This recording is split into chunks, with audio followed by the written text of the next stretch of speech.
And welcome back, everybody, to some more NECC esports action. We've got a good one for you coming up next. It's University of Montana, the Bulldogs, taking on the University of Alabama, the Crimson Tide. It's about to get spicy in here. My name is Grant, CFO, and joining me in the booth is none other than the man himself. The Hypecast is back. No Vonta is here. I'm doing pretty well. No, I'm just saying I'm so hyped to be here, Grand CFO. Montana, Alabama, two really strong, formidable teams are going to clash. Can I call it the main event? I think I'm going to call it one of the main events here tonight. Why not? Why not? You're right there. So we've got some interesting records to show here. A 3-0 for University of Montana in week number 1. But then an 0-3 loss in week number 2. They are split even on the record. But turning our attention over to the University of Alabama, we have a 3-1 victory in week number 1 and a 3-0 victory in week number 2. So you put just those 2 weeks together, heading into week 3, it looks like Alabama has the upper hand. Yeah, and this sport is all about momentum. I can't stress that enough. But at the same time, perhaps almost paradoxically, every week is kind of different. You may have an off week. You'd be a little slow on the pickup. So if you're Montana, you're hearing these stats, you still have a chance to come out on top. But as it is right now, I got to give it to the Crimson Tide. They're just a very formidable squad, and they just know how to be aggressive when it counts. They do, and I've also got to apologize. It's the University of Montana Grizzlies, not the Bulldogs. The University of Montana Grizzlies is the correct mascot. Thanks, Google, for giving me that misinformation, and I'm literally studying that in English right now, so that's just unfortunate for me. I'm going to get a bad grade in that class probably. But I tell you what, we'll change the subject very awkwardly here. Heading into game number 1, we have a fresh clock. These teams are getting ready to clash. And starting it off for Alabama is Wonders from the sky. Runs into Heads along the way into the corner. Cole Baby trying to send it around. They'll get bumped back to where they came from. Buck trying to chase this one down, but Heads passes it up front. Wonders will try to let Buck take it, but it's a miscommunication here that could result in a goal from Hikru, but not just yet. Wonders takes it down low, and now Heads trying to chase them down, trying to break up the oncoming attack, but they'll be unsuccessful in it. 30 seconds off the clock. We trade blows every time. Yeah, we're trading blows, and both teams looking pretty even right now. And these teams could be not faulted for their little wayward accuracy. There was a little bit of downtime getting ready for this matchup right here. But as we get more into each other's rhythm, I really think we're going to see a high-scoring affair. Yeah, we probably will be as things start to warm up, but Heads is trying to take this one around, look for the fake out on Wonders, but Cole Baby will be there to make up for it. Heads won't make the second touch. Buck getting in the face of their own teammate a little bit here, trying to take things out, but High Crew sends this one up to AZ off the corner and over to Wonders, who fires a shot off the crossbar, and down it goes, but the finish and follow through goes to Cole Baby. Here's a shot across the bow. The crossbar probably got a save medal for that one, but Cole Baby did the wise thing and went downtown cross pitch. No one got there in time, and that breaks the deadlock 1-0. It's a great effort from the University of Alabama. 12 seconds expired from the 4-minute mark. Buck takes this down, trying to create some more momentum that they've got going on for them. And I tell you what, you fire shots like that every time, you're going to see a lot of success. Buck tries the cutoff in the midfield. Now Cole Baby up to the crossbar, leaves it out for Heads. Not what they wanted to see. They don't want to dump the ball to the opposition just yet, at least. They need to fire it into the empty space, and they know that. And that's what they're going to do. Cole Baby looks for the corner read for the double tap. They don't need it because they know Buck's got their back, and it's 2-0. Well, Buck, one shot. This run here wasn't the cleanest, but the fact is they were there was all the difference. And it seems to me that Alabama is looking at a 2-0 lead right now, Grant. Yes, indeed they are. And starting things off for this drive was AZ, but it's given up to Buck. Immediately shot down. Luckily, it hits the crossbar off the back wall. It goes, says the ball. And Heads is taking it over to the corner. And High Crew takes it up for themselves. AZ off the corner and out to a teammate. No, it's going to run into Cole Baby with the interception. Heads gets dunked, and now it's an overarching pass. It might go into the net. The dunk from Buck sends it 3-0 from their second goal. Buck is like a magnet. Whenever a ball is loose above the rim, Buck is there. And to be unmarked that high up with that kind of lethal attitude may be an Achilles heel in Montana's game currently, because right now we're looking at a 3-0 scoreline, not favoring them, but favoring Alabama. Yeah, the favor is really in Alabama's, especially after that double commit, and now Heads has to make up for everything on their own. They handle it well, but a lot of boost being wasted. They'll go to 0 in the tank as Wonders tries to come down, stomp through the defense, but it's not going to happen just quite yet. This one out to the sidewall. Nobody wants to push. They'll let Heads go for it first. Cole Baby in the back for the defense of Alabama. Gets dunked by High Crew, who takes it off the back wall. No teammate to make up for it. There was an opening, just barely, but they'll have to wait for the next attack instead to make the push. Yeah, a little bit of a stretch out there from Wonders, but I got there just in time. It's okay, but you can't put yourself in a position like that too often, because you will be on the back heel, and that's how teams come back. That's how they get cut deficits, and that's how you give them away. Yeah, and now we're at the 2-minute mark. Head sends this one through to AZ. What a pinpoint shot. It actually caught the back end of Wonders there, but it goes in. And this is the first goal for the University of Montana. What did I just say, Grant? You have these offensive plays like that. It's okay to stretch out every once in a while, but you won't want to be in a situation where it takes too long to get back in your defensive formation because you leave yourself wide open for counterattacks. And just like that 3-goal lead is down to 2. And here comes Heads with the carry again. I'm starting to raise a bit of caution to this one because they're wasting a lot of boost on these pointless air dribble plays in their own corner, their own territory, which can open up a lot of bad things to happen, open up a can of worms that they may not be able to contain. So we need to see a little bit less fancy schmancy play in their half at least. Save it for the offense, save it for the goals and conversions. Yeah, boost management here has not been the greatest on both teams, but I think both of them have the same game plan, and that is using the middle lane aerial to get some shots off. And so far, it's worked out more for Alabama, but when you have your opponent doing the same thing you're doing, that is a red flag to change. Switch it up. Well, trying to switch things up is Heads, going for an up-top goal to the top shelf.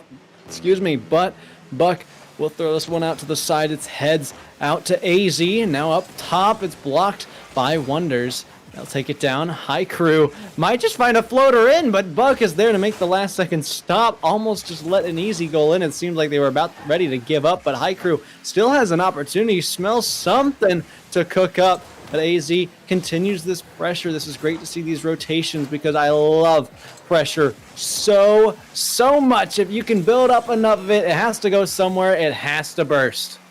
There's only one thing Grant loves more than a can of worms, and that is pressure. Pressure is what causes you to be more aggressive and more confident while shaking the confidence of your opponent and leaving gaming chances quite like that one. That could have been another one, Grant. It could have been, and it actually threw me off for a second because I thought AZ was on the opposition, being on the orange team. They have an orange decal. Stop throwing me off, AZ. Quit doing it to me. But we have to turn our attention back to the 3-second game remaining. The ball will float up high, and Heads gets the kill. They don't want to play this one anymore. 3-1 is the score, and you were right. Early on, you identified that Alabama has the upper hand, and it shows here with a scoreline like so. The scoreline is not really fair to Montana. They play a solid game. They made Alabama look beatable. But like I said, the team right now is just in a unit. Right, I'm looking at Buck being able to pick up those 2 goals to their tally just by being in the right place in the right time. It's the crimes of opportunity are the ones that it's harder to catch. And Buck is doing the Lord's work today for Alabama. Now, can they maintain that in game 2? I'm not so sure. If Montana knows what's good for them, they have to use a left and right sides to their advantage, because going down midfield, going down Broad Street, going downtown is not working for them. Yeah, it's really not. You're right when you say you got to go to the outsides, be a bit more creative. That's something I stress way too much in casting. The more creative you can be, the more you can outsmart your opponent. This goes for really any esport, whether you have an FPS or a sports game like this one in Rocket League. You have to be so much more smarter, so much more creative, all of the above when you're facing off against any team. If you can use those sides, if you can pull off something fancy, maybe from the wall and then go to midfield, I don't know, whatever you do, infield pass play, outfield pass play, whatever, you need to make it happen. You got to get creative. You got to get going. Grant CFO's straight spitting. This is game 2 of this best of 5 series, and Alabama has won. And maybe they'll take your advice. Maybe Montana will take your advice. Either way, I think it's golden.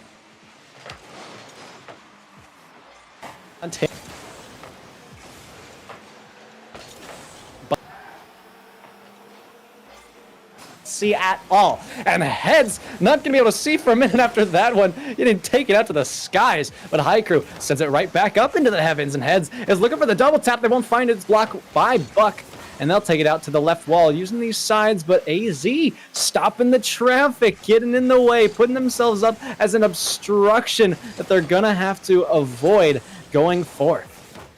We got a bit more aggression from Alabama, which is something you don't usually see from a team that's up one, but that's great. A lot of individual efforts in this first 30 seconds of play, first 40 seconds of play, and I like it because now that puts the pressure on Montana to come up with a new idea to break that defensive stronghold. Yeah, they kind of know what Alabama is going to do. They just need to use that to their advantage and then create something immediately after. The quicker you can go with your counterattacks after you've figured out this creativity bond that you've got going on, then the more you're going to succeed. So Cole Baby is going to try things out from the corner, actually off the wall in a pinch. Buck takes it down off the 50. AZ up to Haiku. I'm loving how they're starting to find each other, but Alabama is quick to recognize it's all a matter of pace and catching them off guard. They know what's coming at them. They know what to dish out. It's just all about execution from here on out with 3:30 to go.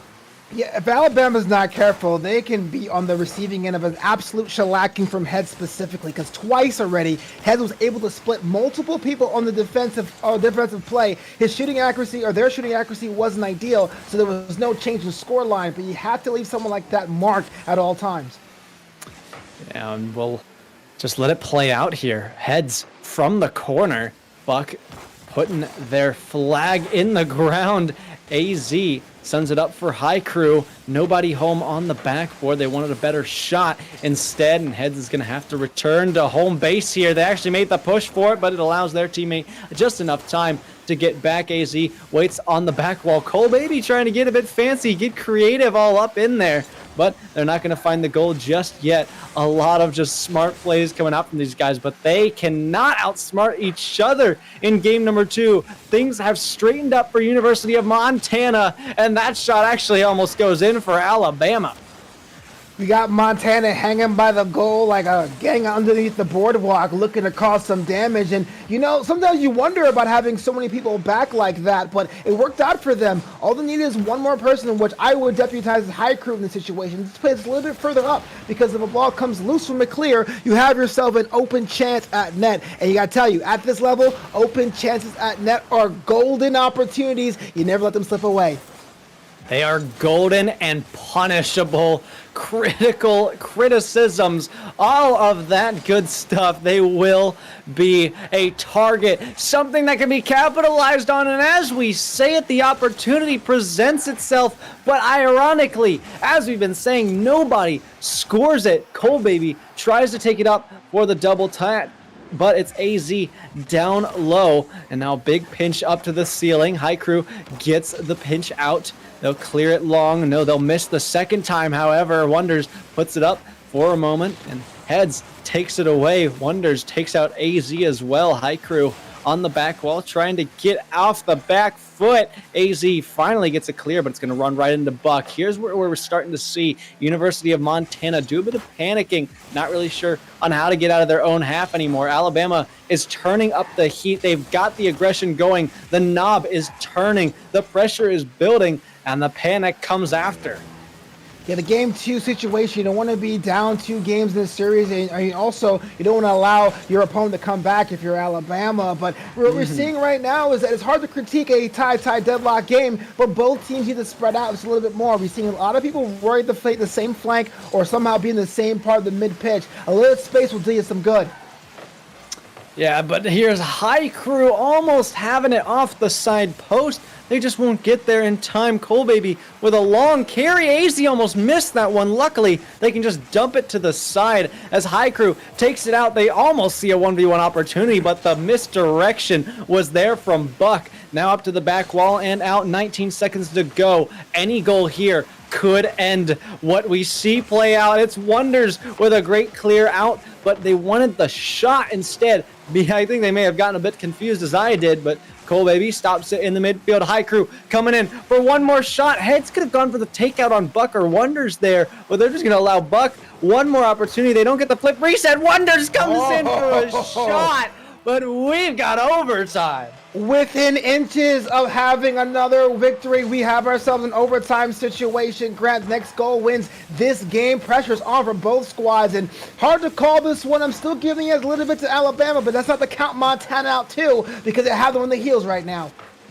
Yeah, Alabama just feels like they get faster and more aggressive in your face as time progresses. They get scary, I'll tell you what. But Montana, you're right. We can't count them out because here comes Heads. The drop down angle wasn't quite there. AZ tries their hand at it, but they'll leave their third man all alone as the pressure and the attack lurks around the corner for Alabama. Up to the back wall. No one home. They'll take it for themselves. Cole Baby with a shot, but High Crew takes it out. Now it's their turn. Wonders up for the save. It's blocked by Buck instead, and tries to keep it going, but they just cannot. They'll have to wait a few more seconds. You had two attempts, one from each team that was essentially in the net, and the game was over. But credit to both teams' defense now having the concentration, among other things, to keep it at a deadlock. Over a minute now, fatigue starts to set in. Your brain starts to wonder about something else. What do we have to do? What do we have to try that's different? What could we do to confuse our opponent? And that's how great teams are separated from elite teams, because it comes down to creativity. Yeah, and here comes Cole Baby with a flip reset, getting fancy, getting creative, doing what we've told them to do. They didn't even need it from us. They're probably not even listening, but I tell you what, folks at home, you better listen up because Alabama is screaming through game 2. Flip reset, nothing's going to stop me. That was a fantastic shot. They probably were using the Grant CFO training packs, because that was picture perfect. Creativity matters, and that has been the difference in this series. Both teams are solid. They're great. They're way better than I am when it comes to teamwork and all that jazz. But creativities win the day, and University of Alabama is one game away from saying roll tide. If you're Montana, you're in the danger zone now. What do you have to do? You gotta get fierce. You are the Grizzlies after all. You gotta be like a grizzly bear. You gotta get up in the face of Alabama, who just keep on pushing, and they keep pushing you together. They get you clumped up in your half, but you gotta play quicker than that. You gotta get your mind to think faster. You know you're playing a tough team, and if you can match their pace, then they're gonna have a tougher time scoring you. They did great. Montana did great in game number 2 here, but they've got game 3 to look onto. They are on the verge of a 3-0 sweep. They could get swept. They could be out right now. It could all come to an end, but there's still time to fight, and they know it. Yeah, just playing a little bit of that armchair quarterback. If Haiku was able to drop back and allow AZ to manipulate some more of the mid-pitch, Haiku could be your defensive engine to feed Heads, because Heads is rocking right now. It just needs support from the teammates to get rid of some of the defense, the pesky defenders on the Alabama side, and that can change the tide. But it's all about momentum, we say, and Alabama has that in spades. Oh, they really do, but Heads not letting up just yet. High Crew sends one down and blocked away by Bucket. Goes out to the corner. Heads back to AZ. Now up to the corner one more time, trying another turn at it. But it's Wonders who throws this one away, pushing in to enemy lines. High Crew off the back wall, looks for the ceiling. They won't find the makeup shot, but Heads knew they had space. Great communication there, and whatever, it's a great job, and 30 seconds have gone by the wayside. Alabama finds a great connection, but it's wide to the right one more time. Shooting accuracy becoming a bit of a problem, something that could get on the nerves of Alabama, but you know what? I don't sense many nerves here from the Crimson Tide. No, it's definitely an idea of clock management. You see, once you have an overtime game in a series, there is a little bit of a cool down period, typically between two teams if they're all around the same caliber. And so you probably see the whole idea of a cat playing with its food, not to be frank, not to be crass. I think Alabama's doing it right now. But if they keep doing that, they may open up the chance of leveling the series with their opponents. So if I'm Alabama now, you got to keep their aggressive nature, try using the left and right flank to your advantage. It doesn't work out when you go that way, and stick with it. And maybe you might have a goal to your tally. Wonders breaks the deadlock in game 3. This is what you're talking about. Alabama has just such a poise to their play style. Flicking it over the top is Wonders. Yeah, you heard me, boys. They've got it going for them. They've got something. I'll tell you what, we're breaking out the fancy words to describe Alabama because, frankly, I'm starting to have trouble finding words for it, Novanta.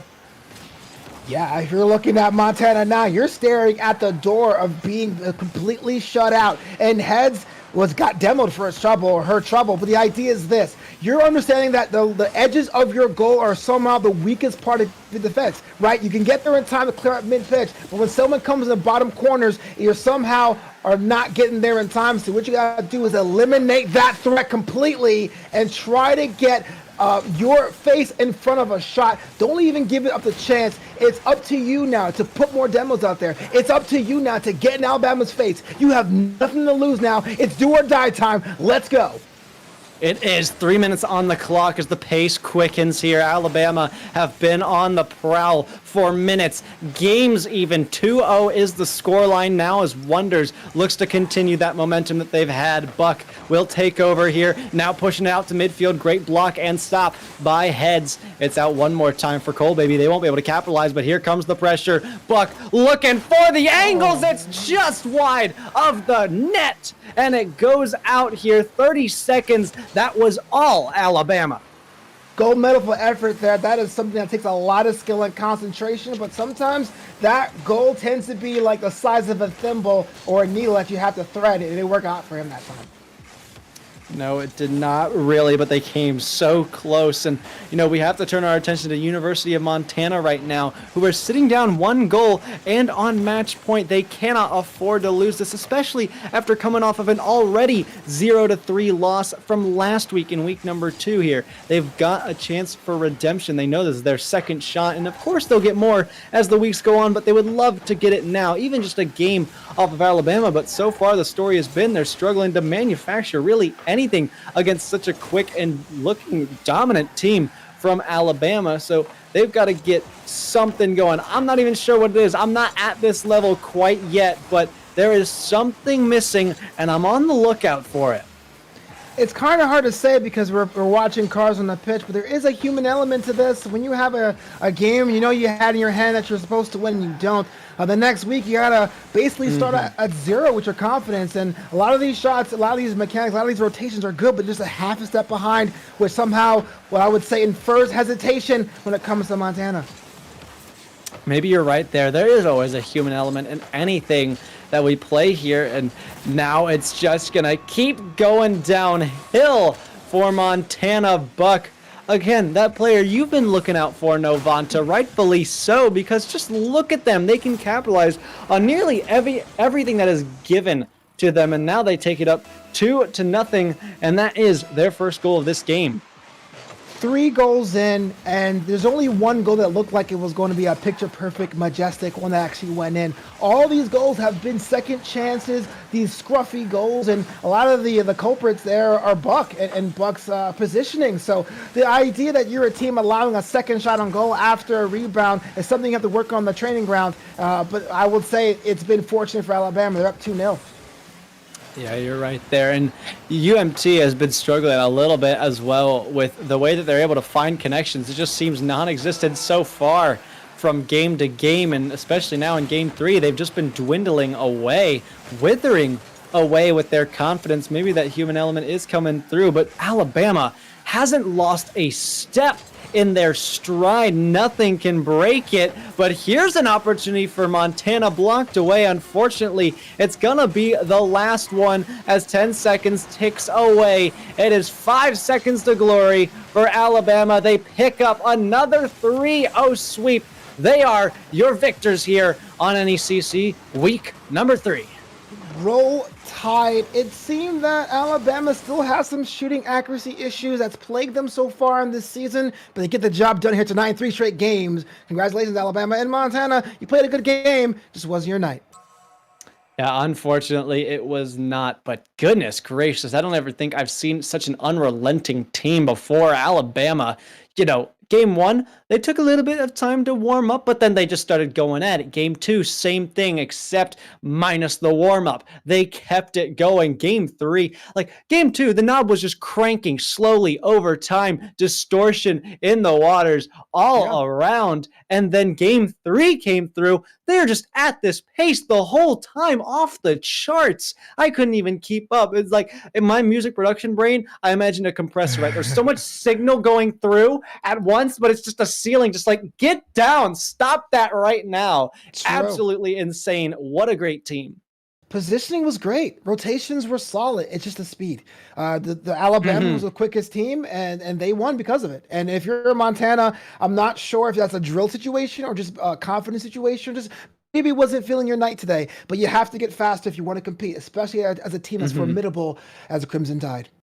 Yeah, you got to play against fast teams. You got to go up against tough competition. You have to think faster. That was really the main issue. Everything was solid. They just need to think way faster to get themselves out of these difficult situations. And we hope to see that from them. We hope to see that growth. This was a really fun game to watch and a better one to cast, I tell you, Novanta. Thank you for joining me in the booth. I'm pretty sure you've got another series coming up, if I'm not mistaken.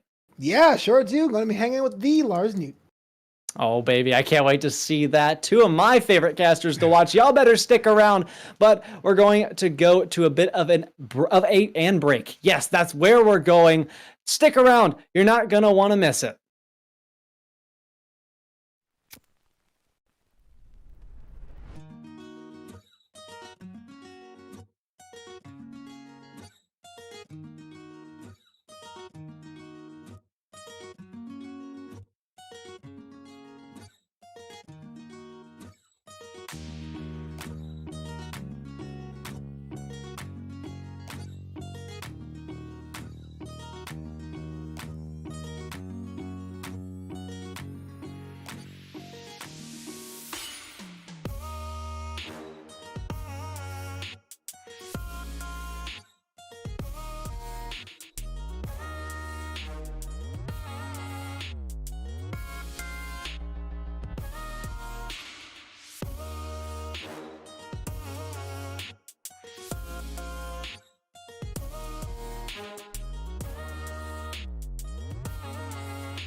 Hey man, I just can't find a comfortable headset. I mean, I've tried everything.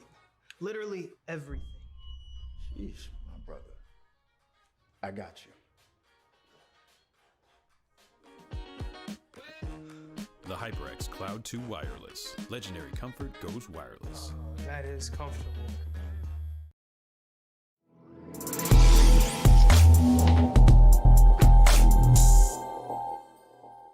Who's ready? Hi, you thought we were going out, but we forgot a couple things. So first off, we've got a player interview. I'm not sure who we're bringing in. Do we get to make the choice? I've already forgotten. My brain has gone out the window today. I tell you what, I think we just bring in the entirety of Alabama for the memes, honestly. I think we just do that. We go one by one, drag them up and drag them up and drag them up. All at the Well-deserved. same time. Well-deserved. University of Alabama, the Crimson Tide, Roll Tide did a complete performance in 3 games against their opponent, against the Montana today. And, I'm not a fan of Aquadome, but getting the job done in Aquadome is extra bossy, especially the individual efforts of Buck being able to be there when needed. I would love to get and pick his or her brain about what the process was about that. Yeah, that would be nice to know. I also want to know who their coach was. Who is in charge of such a quick-paced team? Because I need to get that. Listen, I am trashed this game, all right? I need to get better. I need to get better. And what I just saw, if I could do that, oh my goodness, I would enjoy this game way more than I currently do. Yeah, so we're going to have members of the Alabama Crimson Tide here any moment, just standing by here at NECC Sports. Grant, I think we have our first guest here, Wonders. Hello. We are second guest, too. Everybody's the here. whole team The whole is here. party. We got That's what everyone. we like to see. We'll start with Wonders. Welcome, guys. We love to have you here. Thanks for joining us. Listen, we got a couple questions. I'll let you go first, Novanta. So we saw a complete performance in 3 games tonight against a very formidable Montana team. They were having a little bit of bad luck as of last week, but you made quick work of them. What was the strategy going in? Do you have a game plan you stick to overall, or do you tailor an attack for each team you play? Well, actually, I think this might be a better question for Colby. He was going over kind of our game plan beforehand, mostly just staying calm and doing our thing, keeping it fast. Absolutely. Colby? Well, okay, so pretty much I suggested it that we could try it. We seem to do better when we're not when we're not hard calming. We're just trying to play and have fun and play our own game. We seem to do better. So I suggested we just try that and calm a little bit, and it seemed to work a lot better. Yeah. Okay, so don't be sweaty. All right, great. Yeah. Well, not exactly. Don't be sweaty. Got it. Okay. No, I mean, you've got a point there, because I was playing my last 1v1 in like a ones league kind of thing, and like I was on a call with a buddy, and I was like, what do I do here? I'm so tilted. He's like, listen, stop commentating your game, just play the game. And I was like, you got a point there, and it actually ended up working. But what I want to know, right, Colby, are you like the coach? Who's in charge here of your team? Well, our coach is this guy named Meh, aka Jeremy. The GOAT. The GOAT. Plug the Jeremy.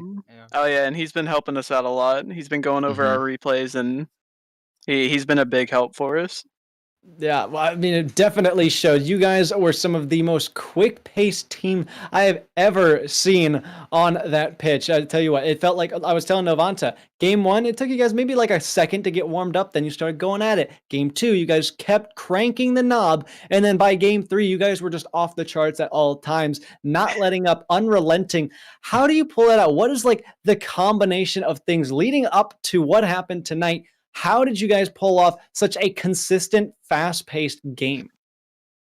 Well, yeah, go ahead. It's your turn. I'll tell you what. The first off, we saw that we were apparently 63% of the audience predicted us to lose. Which I don't know. I don't know where those numbers came from, but those were very far-fetched. Yeah, made quick sure it was.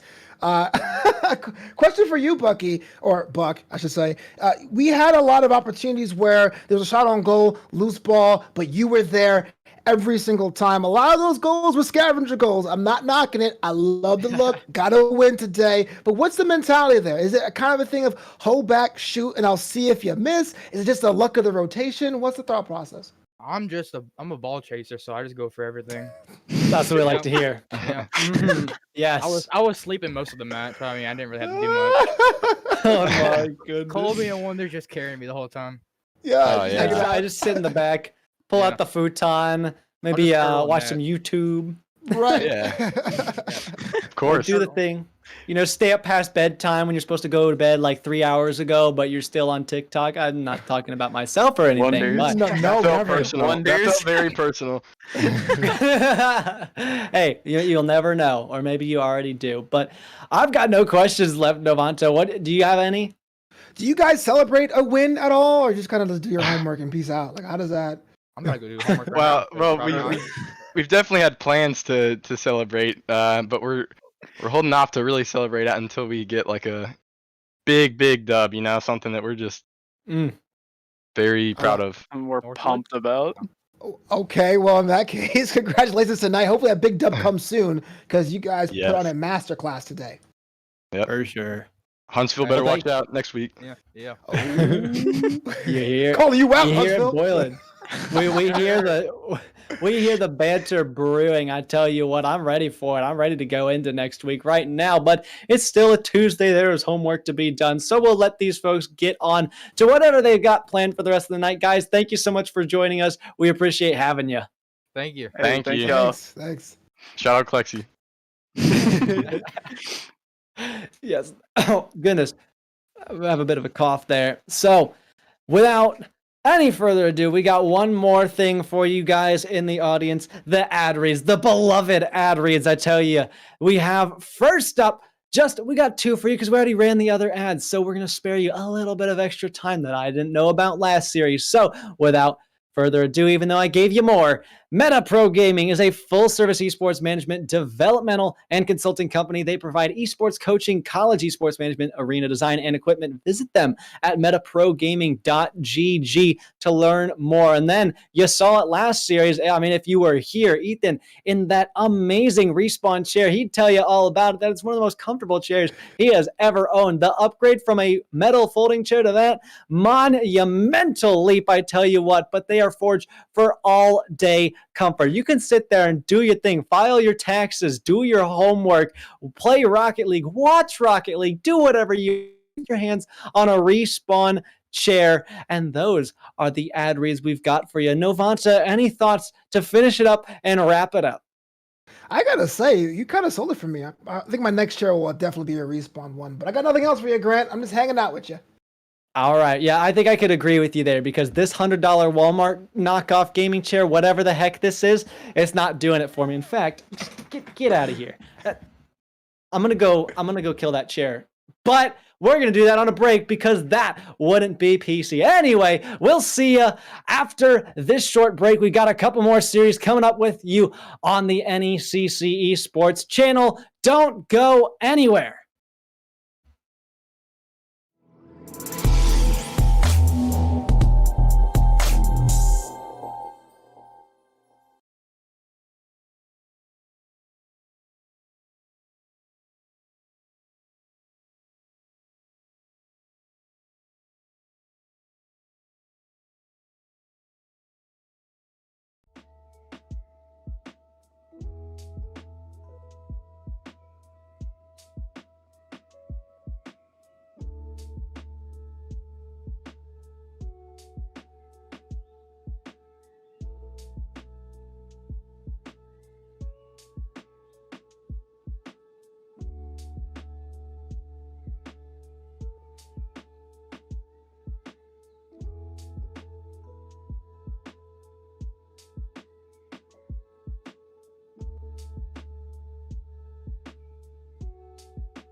Hey man, I just can't find a comfortable headset. I mean, I've tried everything.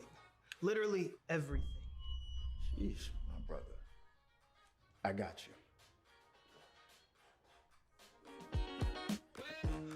The HyperX Cloud 2 Wireless. Legendary comfort goes wireless. That is comfortable.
Welcome back, ladies and gentlemen, to NECC Esports for some more Collegiate Rocket League action. We've had an exciting night so far. We've got some more exciting Rocket League coming up for you here.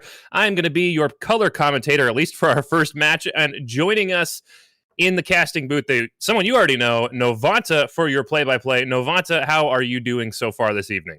So far, so good. The last series was great, but this one might be even better. North Kentucky University versus Boise State, and it looks like it's going to be a clash, my man.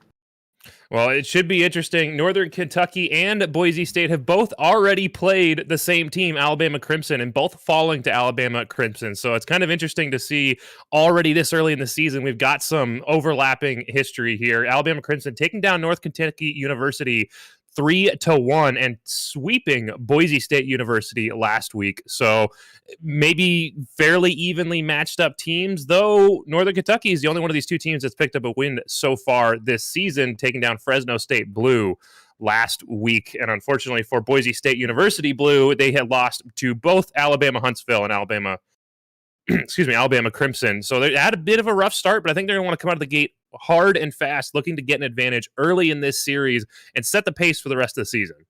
There's something to be said about trying to reverse your fortunes, especially having be on the wrong end of two results. But they have a huge challenge in front of them this week. We saw how Rule controlled the pitch this time last week, and if the run of form is maintained, this may be Northern Kentucky University's series to win. Well, as you know, series to win means series to give away. It's all going to come down to which team can control the ball better as we do this back and forth.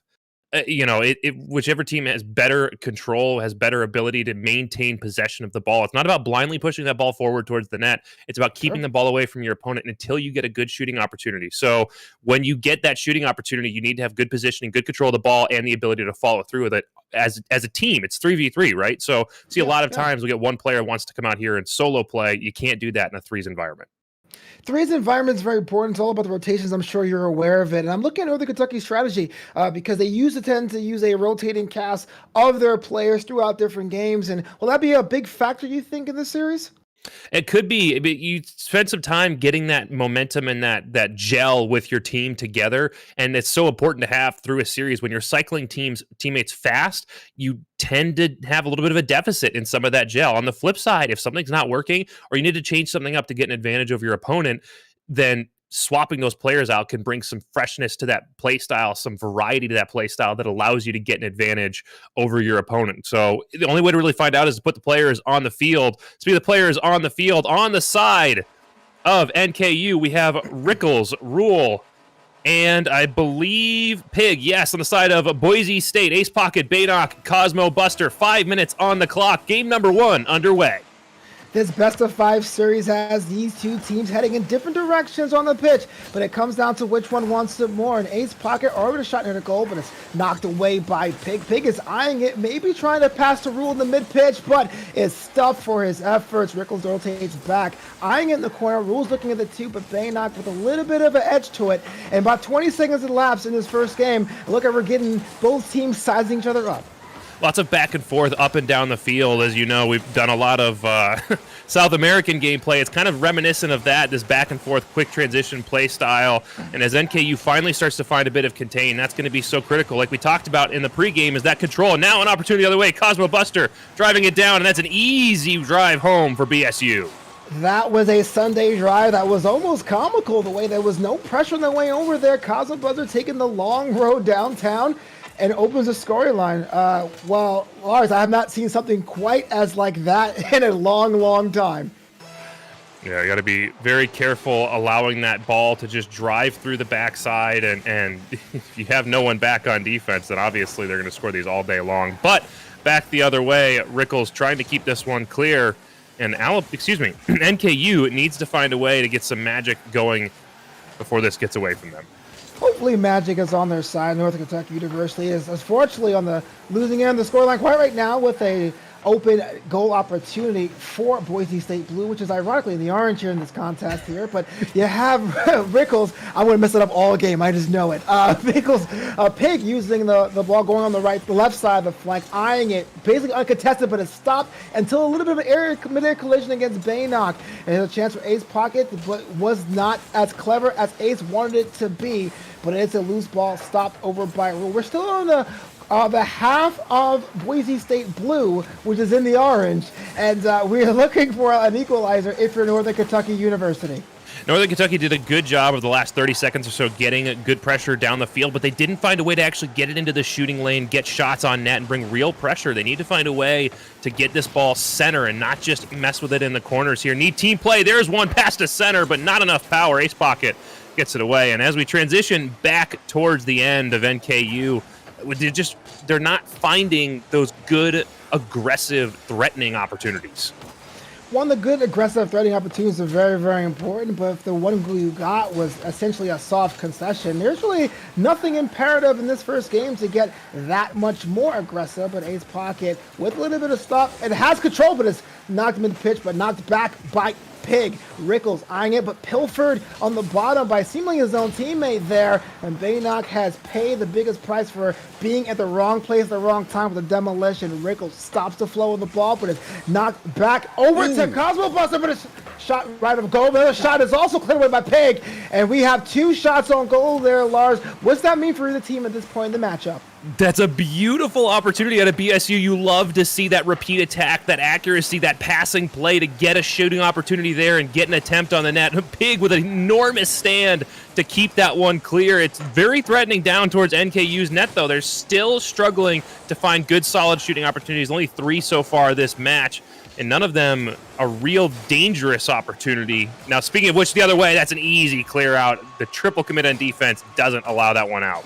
I guess as a caster's curse, it was in my brain. I was just about to give credit to Northern Kentucky's defense, but this one here, another goal that's not going to be any play of the week, but goals don't matter. 2-0 Boise State Blue, and they're somehow in the driver's seat, even though on paper it looks like Northern Kentucky was the stronger team. Rule with the shot, looking for some way to cut down the lead here, being down by 2 goals, a minute 40 on the clock. I know it's a lot of time to get those 2 goals back. I've seen 3 goals being scored in the span of 10 seconds or less in this game. That's what makes it so treacherous. That's what makes it so dangerous. But if you're looking at Boise State, that 3rd goal is probably on your sights too. You want to lock this one away and say boo-hoo and tee-hee to being the quote-unquote weak team of the day today. There's a shot by Rickles. It's over Rickles' head. Rule's looking back, cycling back. Baynock with a shot right of goal. Baynock trying to pass it over to his teammate, but a little bit too much juice from that. Rule made pit stop by Cosmo Buster, and that could have been a goal-scoring opportunity, but good thing that he was there. Seen a couple of things here in the transition plays that I like to see out of NKU. They're looking for those pass plays in the transition. They're looking to make some angle changes on the defense that gets it a little bit harder to defend. The one thing to Boise State's credit the other way, we'll get back to that point, Pig finishes that off. Nice little touch into the mid.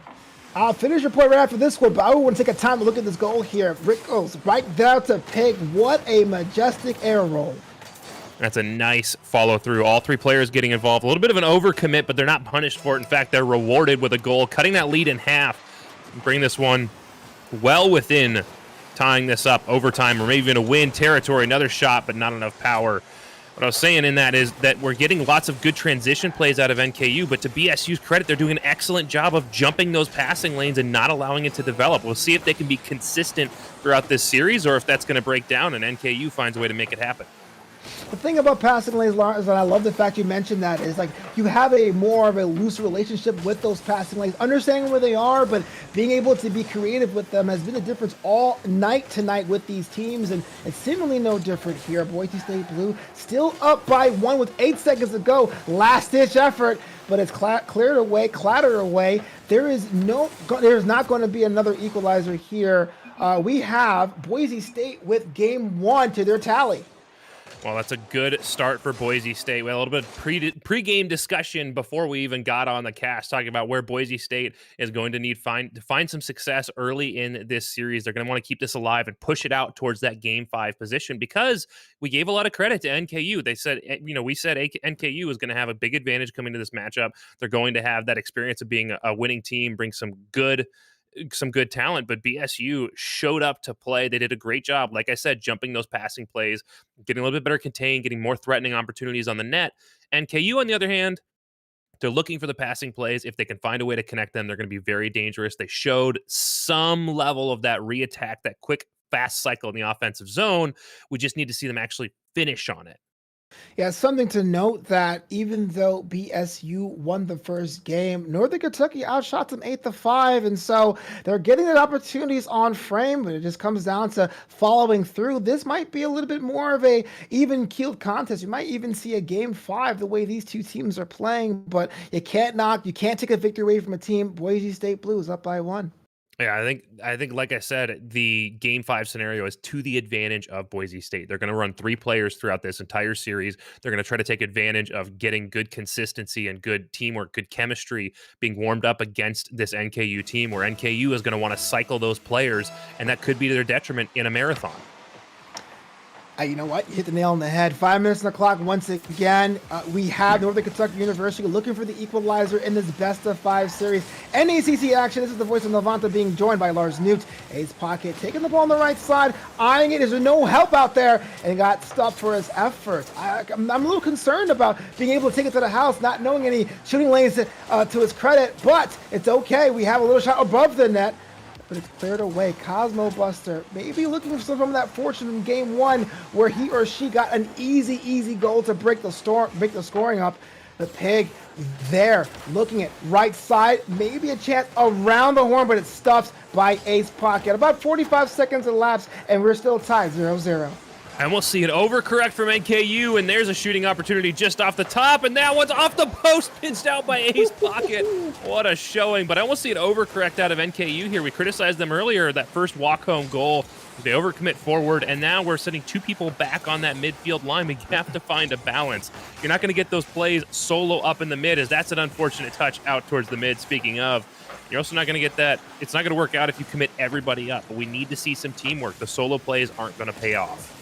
I agree. Having a little bit change in your formations is okay. In fact, it's actually part of the game. But when you go from day to night like a light switch, it may end up being to your defensive detriment. But here it's cleared away, caught by Cosmo Buster, and it's passed over to Ace Pocket. There's some open room there, but it's a swarm of blue players there, and that was all for not. Cosmo Buster with a shot on the right side, but it's the edge of it. Will it go in? It does. Cosmo Buster 1-0. What a pick out of Cosmo Buster. They're taking advantage of the triple commit in the corner there out of NKU. And then two commit upfield, Rule left near side post. There's just no chance of getting back to that one if you put it in that far corner. Cosmo Buster does an excellent job of getting that as far corner as you can, crossbar and post, before that one rolls in. And the advantage once again to BSU. What I say about defensive detriment? Yikes. But maybe not. Pig with the equalizer. This one here has the start of being a slugfest. Well, that's exactly what we needed to see out of NKU, though. We asked them to get other players involved, to get attacks and re-attacks, to follow through on those shooting opportunities, pick up those rebounds, and look what happens here. They pick up a rebound. There was three players upfield. They were looking for a bump in the rotation. Bounces off the post and finish it off. They pick up a goal. We're equalized. About 3 minutes left. Yeah, don't be sleeping on the rebound goals, bruh. 1-1 apiece. 3 minutes elapsed, and it was almost another goal there, but Rickles with a save. That should have been an epic one, really, because that was on their dead to rights. Pig eyeing it. Maybe a little bit of flip reset. Kind of those Rules on the left flank, hitting the goal, but it's cleared away by Cosmo Buster. Baymock with a shot on the left side, but it's a bit wide, and Pig rolling aimlessly through space like the gravity boosters are all off. Trying to make it happen on the corner. Shot a bit too hard. Rule tries to stop it. I can't be too much envious in that position there, having to stretch all the way to let that possession still stand, but a shot does not go in. Lars, I have a question for you. We're here at 1-1, both these two teams. We almost see a different strategy from both of these squads. Which one has the advantage? It's tough to say. On the side of NKU, they are absolutely out shooting BSU. They've got 8 shots on net to 3, but there's 4, and it's going to be a goal. BSU picks up the advantage. Walk me through this. How does a goal quite like that happen at a level this high? Well, it kind of goes back to what we were talking about earlier, and something I was about to touch on when we talk about those advantages. You see that double commit in the defensive play there out of NKU, and they don't get the touch. It allows that ball to just walk home on an awkward little touch off the back wall. The other side they have there is they didn't attack the net directly. They attacked the back wall, forced a response out of the defense, in this case an over-response, and then follow through on now the open net opportunity. What I was saying earlier, though, is, you know, we've got out shooting on the side of NKU. If you can put enough shots on net, you're going to score. Doesn't matter who's defending it. Sooner or later, it's going to go in. That's a big stat to see. But the flip side of that is to get all these shots on net, NKU is committing forward hard. We're seeing lots of double, and every so often, even a triple commit upfield. We need to see them get those comms settle a little bit and manage their spacing on the field, because we can see more of what happened in that first goal of this series. Well, it's a game of inches and a game of angles. Baynock with the corner strike, and now there's some daylight between Boise State and Northern Kentucky. Oh, wow. Well read to get that one upfield and then finished off. Cosmo Buster to Baynock. What an aware play out of Baynock, staying upfield, recognizing that ball's coming right back down, and then cutting that to put the shot back on net. That's a beautiful setup, a beautiful follow-through. And now BSU up by 2, less than 90 seconds remaining in Novanta. I'm not going to do the whole spiel, but you know how I feel about 90 seconds. Yeah, 90 seconds can be either an eternity or a blink of the eye. And if I can maybe speculate, Northern Kentucky's probably asked themselves, what do they have to do to stop the bleeding? Cosmo Buster with another one, 4-1 the scoreline. Oh, speaking of stop the bleeding, Pig drives past that one, and then Rickles bumps Cosmo Buster into it to finish the goal. That's so unfortunate on the side of NKU. That is an absolute heartbreaker, and hopefully for NKU doesn't put this game out of reach, but it very well could have. Yeah, communication breakdown seems to be a little bit of an understatement there. That was definitely a wrong place, wrong time. 49 seconds to go in this pivotal game 2. Boise State is up 1 game in the best-of-5 series set. And if you're looking at Northern Kentucky, they are desperately trying to get within 1, maybe even turn it around for a reverse sweep, the ever-elusive reverse sweep. But there's a lot of problems here that I can tell from here in the casting booth about those commits, to your point, Lars. 28 seconds to go. Boise State Blue is looking like they're going to have 2 on, but Pig is cleared out by Ace Pocket. Here is mid-pitch downtown. Baynock has it, but is turned the wrong way, but it's easy pickings for Ace Pocket. 2 defenders to beat, and it's stopped by Rule. Rule with the last grasp clear. We're looking at 10 seconds. We're looking at Boise State being at series point.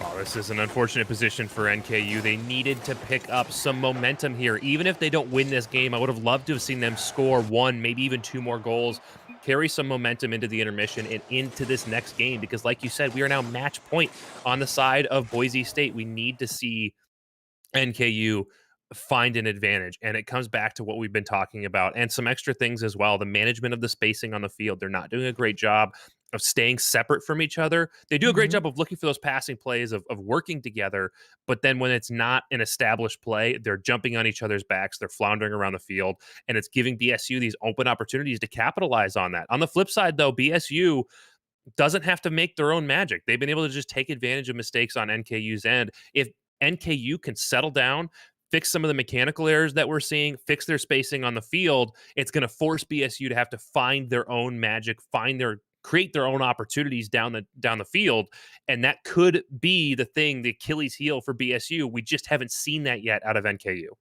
I'm looking at the University of Alabama, the Crimson Tide, the one school that seemingly had defeated both Boise State and Northern Kentucky. Is this a brand new Boise State team? Is it too early to tell? Just by your thoughts so far in the series, should Alabama be more concerned? I don't want to go too far off the series here and be talking, way down the road. I do think, though, we're seeing a good look out of Boise State. They are doing a better job managing the field. They are being a little more consistent on the mechanical end. We're not talking about crazy mechanics. We're not talking about double, triple flip resets to a quadruple tap. Yeah. Just on the consistent touches, being in the right spot, hitting your aerials, that kind of thing. Boise State has done a much better job, and if they can find a way to pick up the pace and get a little creative with those plays, then yes, absolutely, Alabama needs to be on notice. I tried to put you on the spot. You passed the test. Good game, sir. But Northern Kentucky is not dead yet. Rickles with the tap in, 1-0, and only 15 seconds have elapsed in game 3. Wow, that's a beautiful play. Rule pops that one up. Rickles touches into the wall, and then with the double touch to finish. And it's kind of what we've been talking about. Get those follow-up opportunities, get those rebound shots. But with just one player, Ace Pocket. What a beautiful little touch right back the other way. 19 seconds in, Novanta, and we've already got 2. What a goal so clean. I want to clip it out for my own collection. That was great. We're level. 4:41 to go in game 3. There's no shame for your own collection. I know I definitely did that. I in the one tournament I have won so far of the Psionics tournaments, I clipped my teammate's shot because it was absolutely disgusting. Speaking of disgusting, both those plays, both ways down the field, there's a lot to be excited about. But again, it comes down to consistency. Can these teams consistently execute at that level? True. I like the fact, though, that Ace Pocket was involved in that last exchange. It seems that they are kind of the mid-pitch ended, holding it down like a warden, being both the defensive and offensive side starter there. And then we have a little bit of a tap by Cosmo Buster. Ace Pocket is there, but the shot is on the left side, maybe set up for Baynock, but Rickles saw it, eyed it, cleared it away, clattered it. Rickles, mid-pitch, open road for Pig, and 2-1 passing plays rule the day, Lars Nuke. That is exactly what we talked about throughout this entire series, where NKU has been looking for these passing plays in transition. They've just been having those passing lanes jumped by BSU. Finally, they get some of those passes executed. They get that little tic-tac back and forth, and it works out beautifully. It draws the entire BSU team out of net and allows that one to just drive home. Definitely a goal worthy of spamming the calculated quick chat. 2-1 with 3:48 to go. You have Northern Kentucky trying to stave off a sweep a sweep, which is kind of interesting to say because on paper they were the stronger squad, but a lot of relevant NECC is that there's no such thing. It all comes down to which one has the grit. 3:32 to go. Rule on the side of it, top of the ceiling, almost a ceiling shot, but it's cleared away by Cosmo Buster. Had to get physical to prevent that being a shot on goal. Pig with a shot to the right corner, a little bit of a double tap in the corner, maybe going for a duty to Rule, but Rule couldn't get there, kind of bungled it. Baynock with a shot across the goal. We're just doing a little bit of above the rim action here on both sides, just taking their time with the crossbar, it seems. Oof, right there we see the double commit out of NKU. It's been so long since they've had one of those. They've done such a good job managing spacing. Rule touching that one away from the corner. The attack continues out of BSU, and there's a double commit, triple commit. No one's there, and Baynock can't find it to finish. I was just thinking to myself before that last little exchange, NKU looks more comfortable. They look more calm, cool, collected in their execution, how they're playing this game. But that last little exchange, I'm not so sure anymore. Yeah, it looked like Boise State Blue was out treasure hunting and came back with a boot and a couple of glass bottles there. A lot of opportunities for them to score. Couldn't convert. May it come back to haunt them because they're currently at series point. If they had scored or maybe if they won that game, it would be already over yet. But they had the opportunity of letting their opponents back in the series. Cosmo with a shot with a bump. Look at that. Look at the little cheeky play there, clearing the lane. You had Ace Pocket doing the dirty work, coming down with a tap and knocking out, Baynock, knocking out Pig with a shot by Cosmo Buster. That is all three BSU players involved. It was Ace Pocket to Baynock to Cosmo Buster, and then the finish. I think I got the order wrong. Baynock to Ace Pocket, and then whatever it was, we got all three. You know what happened. Pass from one, back down to the third, and the first goes for the bump to clear the net. That's such a great play. And we talked in the intermission, can NKU force BSU to make their own magic? Yes, they can. There it is, Rickles finishing that one off. But I have a point to make. We'll get back to it. That was a play right out of Boise State's book. The loose shot, Rickles there, underneath the table at Thanksgiving, getting the scraps. 3-2, Northern Kentucky. Well, what I was saying is in the intermission, we mentioned that NKU needs to find a way to force BSU to create their own magic. They just hadn't seen it yet. Now NKU with another opportunity finishes that one off, the tic-tac off the wall. And again, they've just been attacking that backboard. It seems to be the Achilles heel of BSU. I can't tell whether I want to cheer Northern Kentucky for scoring or boo them for interrupting you, but they had 2 goals back-to-back, 4-2. Lars, what were you saying? Trying to finish. We asked NKU to force BSU to get creative, and they did. NKU came out and said, hey, we can make you create your own opportunities, but we also saw BSU step up and answer. They absolutely create their own opportunities. They just haven't been able to do it enough to keep this one within reach. Now, 1:40 to go, down by 2. BSU needs to find at least 2 more of those opportunities to force overtime here in their match point game. In my limited playing career, sometimes I feel being down 4-2 could be a lot more stress-inducing than being down 2-0. But we have Northern Kentucky with 2 quick goals in succession. The difference between the 2 squads right now, and Rickles looking to make it look at 3, kind of right in front of a goal, but it's knocked away by Baynock. And a lazy clear that's stopped by Rule, but Rule could get there in time, but no, Cosmo Buster plays on the right side. But it always seems like there's always a Northern Kentucky University player there, someone waiting to capitalize on a lazy clear to make that a 5th goal. It has to be Baynock, but Baynock gets there in time. Rule somehow dispossessed, still confused on why that happened or how that happened, looking for another opportunity. Pass to Rickles, but Rickles is stopped by Cosmo Buster. But Pig is there, cleaning up the mess. Over top, or runs out of boost, it seems, or maybe had a slip of the joystick there. 45 seconds to go. Northern Kentucky still looking for the 5th goal. Props for their aggression, but it doesn't seem to be. Oof, this one should be an easy roller home there with the finish over the top of Cosmo for Rule. And that is number 5 with 35 seconds to go. I think this one's to the advantage of NKU. It's going to be very difficult for BSU to make the comeback at this point. Now, looking forward to game number 4 is really where your mind needs to be. We talk a lot about sprint versus marathon. At this point, sprint section's kind of over. Yes, you could get 3 goals in 30 seconds. In threes against how NKU's playing right now, it's going to be unlikely. You really want to set up for the marathon. Game number 4 is still match point in favor of BSU. Pick up a goal here in this last 20 seconds. Get yourself some momentum going into game 4. Don't let this one trickle in right there. Clear it away.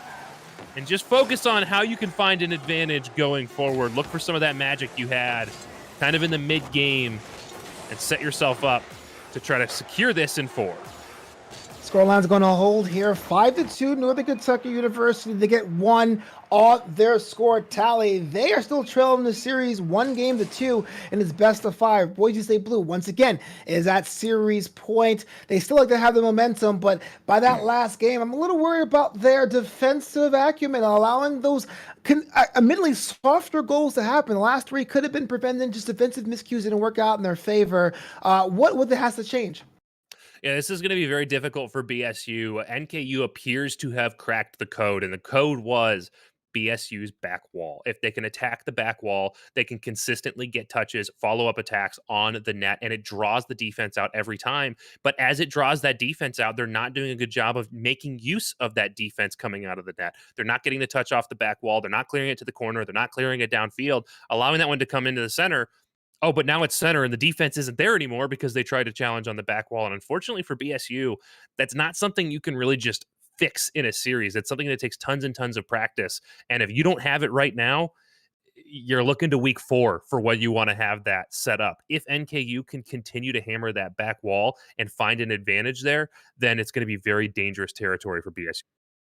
Yeah, you were talking about the gem of passing plays and passing lanes. Is this the gem, the hidden meta we need for either team to come out ahead? I'm not sure, honestly. I think with, like I said, NKU hitting those back wall passes and bouncing those out, yep, that's going to be the answer to defeat BSU here. BSU, they're going to have to prevent that play from advancing all the way that far down the field. They're going to have to try to find a way to prevent the back wall defense from even being necessary. Because like I said, I'm not doubting their capability to do it. It's just picking that up mid-series is going to be very, very difficult. Take that wall and metaphorically move that wall forward, advance it down the field, and use your players as their own wall to hopefully put that wall up at about the midfield point. Now you put pressure on NKU. You don't allow them to get breathing room. You have more control and more boost on the field. You have better spacing. You can push that attack on your opponent. It's draining mentally. You get tired spending that much time in the defensive end, and you don't have to worry about defending your back wall because guess what? The ball is never there. We were in Salty Shores. We visited Aqua Dome, and now we're at Utopia Coliseum night. 5 more minutes on the clock in this game 4 best of 5 series with Boise State Blue, ironically in the orange, with 2 games at series point against Northern Kentucky in the blue with 1 game to their tally. Game 4 is always a pivotal to best of 5, but I think now more than ever that each team has found their own grooves. 4:45 on the clock now. Arrow Pocket with a shot over Rule. Maybe some Rule, but Rickles gets there to stop that attack. Baynock has to cycle back to clear it away from the goal, and Rule was looking to pilfer a goal past the pig, but it's to the left of goal. We're seeing some of that game 1, game 2 NKU show up, some double commits. That one's off the crossbar. It's going to bounce a couple times before it finds it. Baynock gets the first of match number 4 here. Cosmo Buster to Baynock. That's a beautiful pass to get that one past Rule. And I also have to point out real quick, Baynock using the exact same decal I use on the Dominus. What's favoritism, y'all? What do you think's the go? It was a good shot. The crossbar helped out or was a detriment, but it doesn't matter. 1-0 is the scoreline. Boise State Blue trying to make this a 4-game series. There's no need for them to push to a game 5, especially when they had the first 2 games in their favor. Baynock basically roaming the right side of the defense, and with a clear out there, a second tap over the top of Pig. The Pig gets a rear fender on it and now has control, but stalls. Maybe have a bit of a stare down chicken that 50-50 there that lost the ace pocket. Rickle has a shot, but it's stopped by Baynock, covering both sides of the pitch, going 2 directions at once, which is a fantastic thing to see as someone like myself who was a setup player in this game. Pig with the shot there, but it's stopped by Cosmo Buster. But Pig tries to do his own work, but gets demoed for his efforts there, rolling around the edge of goal. Rickles still has a scoring opportunity on the side, but there's no help. There was no on the left side. Pig with the squeeze on top of goal. Baynock with the clear, almost an awkward pass to Rule. Top down will go in, and it stops away. Wow, a little bit more boost for Rule, and that was passed back in for another opportunity. But like I was saying, is I'm getting flashes of game number 1 here. That's dangerous for NKU. We're seeing some of those double commits make a comeback. We're seeing some of the errors on the mechanical side, some of the missed touches, some things you really need to be making touches on. And we're seeing NKU look for those passing plays. great. I love passing plays, but BSU is back to their old tricks. They are doing a great job of jumping the passing lanes and finding a way to break those plays up before they become threatening in front of the net. You had mentioned some of the overcommits and double commits. Is there a reason for that? Is it like a psychological thing? Is it just kind of an effort or individual effort? Why does that happen so often in game fours?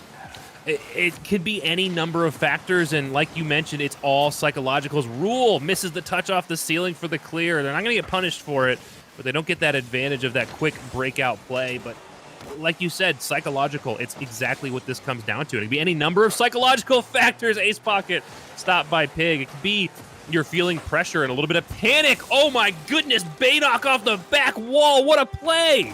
You got to give Baynock credit. If not, membership to his fan club. Cosmobuster goes up, Baynock with the poke, and smartly goes far post, and that is the difference right there. Hold on. Let's break this down a little bit further. Baynock into the back wall, pops it out for Cosmobuster. Ace Pocket chases around the corner, bumps Baynock off the back wall. Cosmobuster finds the pass, and Baynock air rolls perfectly to touch that in. You could not draw that up better. As Baynock looking for another one off of Cosmobuster gets met by Pig. But it's unbelievable. I got to give credit to Baynock all series being able to be more of a defensive hound and a second scoring option in a way that you cannot leave Baynock unmarked. And so far, that's been the difference here. You look at the splits, 2 goals to the tally and 1 shot on goal. If you can imagine that. A little more than 90 seconds to go, 2-0. If you're Boise State, you want to play Hodor and make sure that Northern Kentucky does not get one in here. But Baynock stops Pig, but a little bit late, and that was a mistake that cost it. 2-1 to score line. What a shot. Wow, look at this carry. Pig left all the way from in their own corner, and then Rule finishes this one off. That's a good setup, getting that one over the defenders, and that puts yourself in a great position for 2 reasons. One, all eyes are on Pig, watching Pig come down with that ball. No one sees Rule sneaking up from underneath. It's a good opportunity for Rule to sneak one in there, take advantage of that kind of distraction of Pig. And then the flip side of that, too, is Pig was sitting over the top of that ball. Even if Rule doesn't come up and try to grab that one, defense was poorly positioned to get that near post defense, and Pig was able to get a ground pinch there had Rule not picked that one up. And Rule accelerating it, I think that was a goal either way, though. It's one of those opportunities or issues where you wonder, we'll never forget that. Baynock is back after conceding that goal, probably put his or her head down and try to get that one back, and does. A little bit over a minute to go. Boise State is looking at series point with a lead, 3-1. Wow, Boise State putting on a masterclass of how to pass into the corner and pass back out to get shooting opportunities. Baynock finds their hat trick for this matchup, but that one, again, another pass setup from Cosmo, this one with the intermediary of Ace Pocket before finished by Baynock. And they're just feeling comfortable. They're feeling confident. That's one of the things I love about casting Rocket League is you can just feel the way the players are feeling as they drive around the field. Are they panicked? Are they comfortable? Are they feeling good? Are they getting upset with each other? You could just kind of know. And right now, BSU feels good. They feel confident. They feel comfortable. Baynock maybe feel a little frustrated putting that one off the post on the open net. But at the end of the day, it may not matter. We need 2 to NKU to find a way to put this one even to overtime and stay alive in the series. That one's off the crossbar. Cosmo with the follow. And the Rule with the save. What a series of plays. You're talking about being comfortable. I know Northern Kentucky wasn't comfortable. They were trying to get those 2 goals, and that's why they're being aggressive, but it looks like it's going to be all for naught here. Wriggles the last-ditch effort past the Pig, but it's stopped by Baynock, and that's a name I've been saying a lot today, just because wherever there's a play, well, it doesn't matter, because Wriggles gets 1 for the roll at 0 seconds, within 1, but that's just all academic at this point. Boise State has stunned Northern Kentucky and the Norse. Wow, that is a great series out of BSU. They did an excellent job finding where the advantage was against NKU and then just picking at it. All throughout this series, they did an excellent job. Anything NKU was trying to do, they shut down, with the exception, obviously, of game number 3, where NKU found that back wall. They were able to get those quick rebounds, get those touches off the back wall, and follow up on that very, very effectively. They just did exactly what we asked them to. They moved that wall forward. They didn't allow NKU to make those back wall plays. And look at this. They walk away with the victory in game 4. What happens now, Lars? I mean, you're a team that you were strong, and last week you had players on your squad that were candidates for Players of the Week of the NECC, and then you come here to a series where not only do you drop games, you drop the whole series within 4. Is it an issue of just having a bad night? Is it an issue of changing up training packs? Is it an issue of just making sure that something has to be shut up on offense and defense? What went wrong for Northern Kentucky today? The number one thing I can say is chemistry. There's a series of things you can work on to improve to try to get an advantage. And obviously no one's perfect. If you were perfect, you'd be playing at RLCS right now, making the big bucks, and you'd be absolutely sweeping because you're perfect. But like I said, I think the big issue here is chemistry. The biggest thing I can see is the double commits and just the awkward positioning on the field. There was other little issues with some mechanics, some issues with not hitting aerials and things like that, which is interesting to me because you could see NKU had plenty of mechanical ability. They did a great job when they did get touches, making very, very nice touches, getting lots of very nice air roll and good air dribbles. It was just wildly inconsistent. So I think the biggest things there are you have to spend more time in your esports center for your college, working together, or at a buddy's dorm or house or whatever you have in your living situation is, spending time with your team and just hammering out some ranked games or some in-houses, whatever you can do, finding a way to get a lot of time together and build that chemistry, and then hitting training packs, hitting custom workshop maps, finding a way to get some of the more consistency. They're very, very capable when they get the touches, just struggle a little bit to find the touches. Yeah, training packs. I should probably hit those up myself. But this has been a presentation of NECC. And then, we can't do this without the kind work of our sponsors. We want to give a shout out to Meta. Meta Pro Gaming is a full service esport management, developmental, and consulting company. Meta provides esports coaching, college esports management, arena design, and equipment. Visit them at metaprogaming.gg to learn more. And of course, we have to give a big thank you to Respawn. Respawn products are forged for all-day comfort for content creators, professional and casual players like this guy, or anyone looking to upgrade their setup. Respawn has been battle tested and achieves a level of comfort that leaves competitors in the dust. Live to play another day with Respawn, your battle-ready partner. Lars Nude, I think we have one of the players in the chat. Not just one of the players, but Baynock. Baynock, congratulations on your victory here. I believe that's the first of the season for you guys. Just real quick off the bat, what are your thoughts on that series? It was very fun. I mean, we've scrimmed that team before, so I was expecting a pretty solid best of 5, but and we definitely got that. I'm surprised we got it so early, got the lead so early. Yeah, you guys did an excellent job. I was kind of predicting in the pre-matches that in the marathon, in the 4 or 5 game scenario, the advantage was going to go to you guys. And the end of the day, you guys took the advantage right off the bat.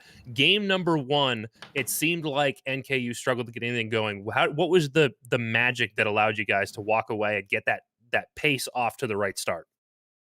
I mean, Cosmo hit that dozer, just the dribble into their net. He kept getting open nets. It was just our ego was high after that. Well, confidence definitely plays a key role. Novanta, I'm sure, could tell you plenty about confidence. Novanta, what are your thoughts? I was like, having a high confidence, that's the opposite when I play the game. I was saying in the booth, it seemed like I was just saying Baynock there, cleared by Baynock, scolded by Baynock. This is the play of the game from Baynock. Tell me more about your actual style of play. Are you just kind of that person who just has to be there? Are you more defensive minded? When you're on the pitch, what is your mindset? I'm just feeling like a janitor most of the time. If something's I'll just sweep it up, grab it. I'll take what I can get usually, and my teammates toss it up pretty nice for me. As a fellow garbage man, I agree. I'm in the same boat. Yeah, you guys had some absolutely nutty pass plays to make that one happen, especially game number 4, the connections you guys were making, getting everybody involved, getting the whole team just tic-tac back and forth, getting everything there to open up that defense. It was beautiful to see. Yeah, super fun. Well, looking at your win-loss record now, I know there were some highs and some lows. Just a question I have is me personally, as I try to find my own team because I solo queue. What do you do to keep the morale up when you're having those L days? What do you do to make sure everyone's on your team, you can fight through the tough times and persevere like you did tonight? Usually just the quick one-liner joke does it, and got to get the team with good laughs, helps everyone's spirits, want to play the game more. Fantastic. Lars? That is all I'm going to have for you here tonight. Baynock, congratulations on your victory here over NKU. That was a wonderful showing. It was a ton of fun to cast. I was losing my mind here in the casting booth, but why don't you go celebrate with your team? Congratulations once again. Thank you. Congrats. Have a good night. Well, as Baynock steps out of here, we have got our sponsors read and we are ready for an intermission. But don't you go anywhere. We have more exciting Rocket League action for you coming up. Kansas Wesleyan versus Fresno State Maroon. I have been Lars Nude. I'll be back for this next series. Novanta has been your play-by-play for this last series. We will be right back. Stick around.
Hey man, I just can't find a comfortable headset. I mean, I've tried everything. Literally everything. Jeez, my brother. I got you. The HyperX Cloud 2 Wireless. Legendary comfort goes wireless. That is comfortable.